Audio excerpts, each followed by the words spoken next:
Et le moral? Le moral, je regarde, on en prend un peu, mais la colère est liée, mais de plus en plus, moi je sais pas, le moral, les gens ils sont là, on n'a vraiment pas l'intention de se laisser bouffer comme ça. Et on ne va pas se laisser bouffer comme ça. Olivier, il faut savoir quand même, je sais pas, tu dois le savoir, c'est le 15 avril, ils viennent acheter quand même une société de Motorola au Danemark. Cash.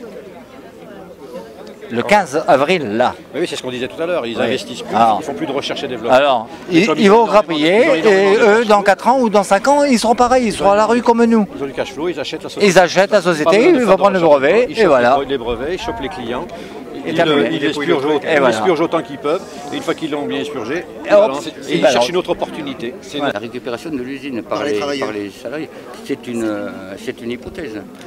On prouve, si on peut prouver, on est en passe de pouvoir prouver qu'ils ont vraiment menti tout ça, on comprend mal qu'on pourrait laisser des bandits, parce que j'appelle ça des bandits, laisser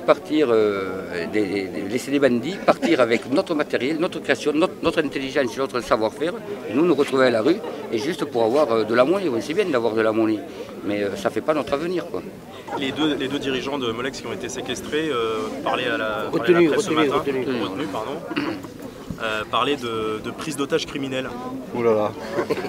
Moi je veux dire, sur le côté criminel, quand on fout des gens à la rue, on détruit la vie de familles entières. Et ça, c'est pas criminel. Et ça se fait impunément. Ça, c'est une délinquance sociale qui est toujours impunie. Alors, côté criminel, parce que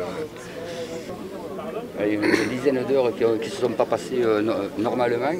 Nous, c'est peut-être toute une vie qui va se passer normalement derrière. Et ça se fait, tout le monde s'en fout. Alors à un moment donné, il faut arrêter. La question est toujours posée aux salariés, sur la violence, sur la radicalisation. Et je m'excuse, mais il y a rarement des journalistes pour poser la question au gouvernement.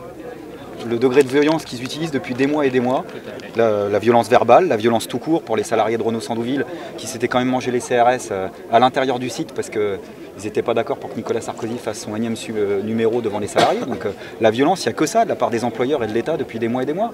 Et quand Fillon remet 100 balles dans la machine hier ou avant-hier, bah voilà, c'est la même chose. Et on dirait que voilà, et après ça va s'étonner, ça va. Enfin tout ça c'est vraiment un bal de faux cul, je m'excuse, mais là aujourd'hui le débat politique c'est un bal de faux cul. Quand on entend les grandes dissertations sur Continental, je veux dire, tous ceux qui sont dans les entreprises, ils savent qu'à un moment ou à un autre on en arriverait là.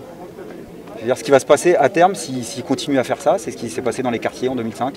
Et puis on aura les mêmes discours d'hypocrites en disant comment c'est arrivé, pourquoi on en est arrivé là. Vous attendez donc une déclaration de Nicolas Sarkozy?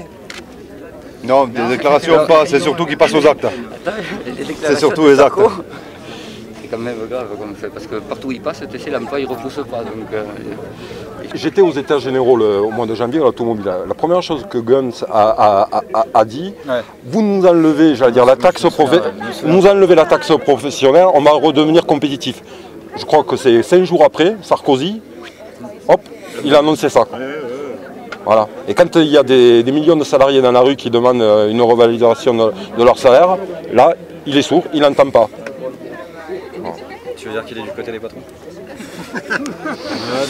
Non. Enfin, en tout cas, il a beaucoup de copains qui sont patrons. En tout cas.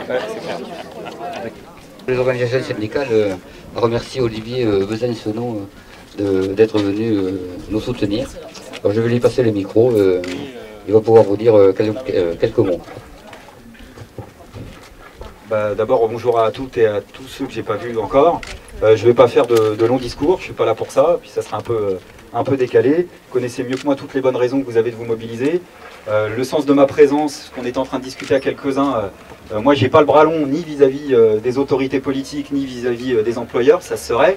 Par contre, ce qu'on sait faire, c'est militer. Militer, ça veut dire agir politiquement, socialement avec tous ceux et toutes celles qui se sentent solidaires de votre mobilisation. Alors, ça ne change pas tout de suite la face du monde, mais déjà vous dire qu'on a un certain nombre nationalement à vous soutenir, voilà, et que nous, on ne tourne pas autour du pot, quelles que soient les modalités d'action qu'utilisent les salariés aujourd'hui pour résister aux licenciements et aux fermetures d'usines, nous, on en est solidaires. Donc ceux qui nous demandent dans les médias de condamner, etc., ils peuvent continuer. Nous, on soutient, on cautionne. Et puis voir concrètement comment on peut être le plus utile pour votre mobilisation et votre lutte. Bon, il y a des militants ici de notre parti, il y en a d'autres qui vous soutiennent, évidemment, donc vous le savez. Maintenant, c'est de faire en sorte que nationalement, il se passe quelque chose. C'est d'abord ça que je suis venu venir discuter concrètement avec vous. Il y a quelque chose qui est en train de se passer dans le pays, tout le monde le constate. On parle beaucoup des Molex, on parle beaucoup des Caterpillar, on parle beaucoup des Continental, on ne parle pas des Toyota, on ne parle pas des Ford, on ne parle pas de toutes ces entreprises aujourd'hui où non seulement il y a des licenciements, mais il y a des résistances à ces licenciements. Et pour nous militants, ce qui est super frustrant, c'est nous qui allons les soutenir régulièrement, c'est qu'on constate qu'en fait on est vachement plus nombreux que ce qu'on voudrait bien croire à relever la tête. Et qu'au bout d'un moment, je le disais tout à l'heure, bon, nous on n'a pas le bras long vis-à-vis du gouvernement, et pour vous dire les choses clairement, on n'en attend strictement rien. Par contre, au niveau des organisations syndicales et politiques, quel que soit leur bord, quelle que soit leur sensibilité, il serait peut-être temps maintenant de prendre nos responsabilités et de faire en sorte que tous ceux et toutes celles qui résistent puissent avoir l'opportunité de résister ensemble le même jour, à la même heure, et que ça soit visible pour le faire. Pour permettre de reprendre confiance aussi dans la force du nombre. Donc à un moment donné, l'idée, quelle que soit la forme que ça prend, qu'au mois de mai, il y a le 1er mai, d'accord, ok, mais qu'au mois de mai, il y ait une grande manifestation à Paris, par exemple, de tous les salariés licenciés, avec les Molex devant, avec les Caterpillar, avec les Continental. Et moi, je suis sûr qu'avec ce qui est en train de se passer dans le pays, il y aurait énormément de monde dans la rue. Et qu'on sera obligé du coup de discuter des vrais problèmes et du coup des vraies solutions. Parce que des solutions, il y en a. Moi, je ne tourne pas autour du pot. On est solidaire à 100% de votre lutte et puis de vos revendications. La production, elle doit continuer ici. Le groupe fait des bénéfices. De ce groupe-là, comme les ex-Motorola, on en discutait tout à l'heure vite fait, mais touche des aides publiques. Donc le vrai dilemme, il est là. C'est que les employeurs qu'on connaît, qui sont prêts à tout faire pour faire du bénéfice, y compris foutre à la rue les salariés et leurs familles, on les connaît, on sait de quoi ils sont capables. La vraie question, c'est de savoir dans quel camp sont les pouvoirs publics. Si les pouvoirs publics sont du côté des actionnaires, ou si les pouvoirs publics sont enfin du côté des salariés. Et les pouvoirs publics, je pense que dans ce pays, on peut les faire avancer qu'à grands coups de pied dans le derrière. Et pour ça, il faut des mobilisations. Et nous, on pense que les solutions, elles existent. Nous, on propose l'interdiction pure et simple des licenciements, en reprenant les subventions publiques, les aides qu'on a fait à tous ces groupes-là, pour permettre à la production de continuer.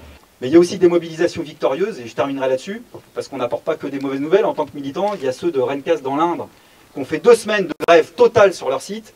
Alors ça n'a pas fait la une du 20h, bizarrement. N'empêche qu'ils ont gagné 0 licenciement et le paiement de toutes les journées de grève. Ça veut dire qu'il y a des mobilisations locales, pas toutes, je ne vous raconte pas d'histoire, c'est pas le genre de la maison, il y en a aussi qui se prennent des râteaux, voilà, et qui sont énervés, mais il y en a aussi qui remportent des victoires. Donc j'arrête là-dessus, voilà, plein de courage pour votre lutte, et puis même si ça paraît un peu bizarre, merci. Merci parce que la dignité et l'orgueil, ça compte, et le bouche-à-oreille, ça existe.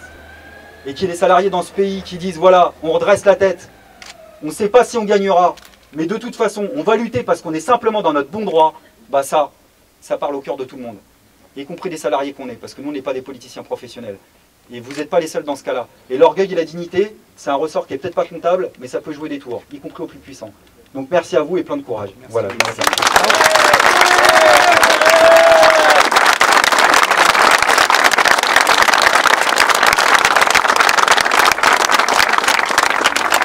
D'apprendre en plus qu'une entreprise de 1900 salariés à Toulouse va également dans 2 ans, d'ici 2 ans, fermer ses portes.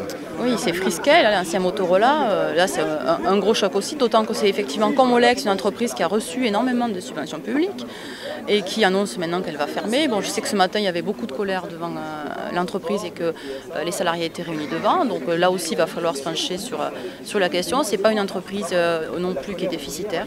C'est ça qu'il faut dire aussi, c'est comme Molex. Et il va falloir peut-être aider, ça sera notre modeste mais je crois nécessaire travail, aider à ce que ces luttes-là d'ailleurs soient connues et puis aussi s'organisent et convergent. Et puis je crois qu'à un moment donné, quand on a une boîte qui a un savoir-faire, c'est le cas de Molex aujourd'hui, qui a les outils, qui a les moyens humains, je pense aux salariés, je pense qu'il faut poser la question de la réquisition de ces entreprises. Il faut aller jusqu'au bout de la logique. Les actionnaires pillent, détruisent de l'emploi. Les salariés, eux, qui savent produire et qui ont du savoir-faire, doivent pouvoir reprendre cet emploi. Et c'est ça aussi qu'il faut avancer dans cette campagne des Européennes. Et alors pourquoi c'est important de venir soutenir les... C'est important pour les raisons que disait tout à l'heure Olivier, c'est-à-dire qu'on voit bien que partout il y a des camarades qui se bagarrent sur les sites, si tu veux, qui se bagarrent à leur manière, mais de manière assez isolée. Et que le moment est peut-être venu de rassembler tous ces gens-là et puis de dire, de poser ensemble un certain nombre de revendications communes, parce qu'en fait c'est de ça qu'il s'agit. Pour citer un peu des chansonniers que vous aimez bien, la question c'est qu'est-ce qu'on attend pour foutre le feu? Ouais, là c'est qu'est-ce qu'on attend surtout pour être plus nombreux. C'est ça la suite d'ailleurs.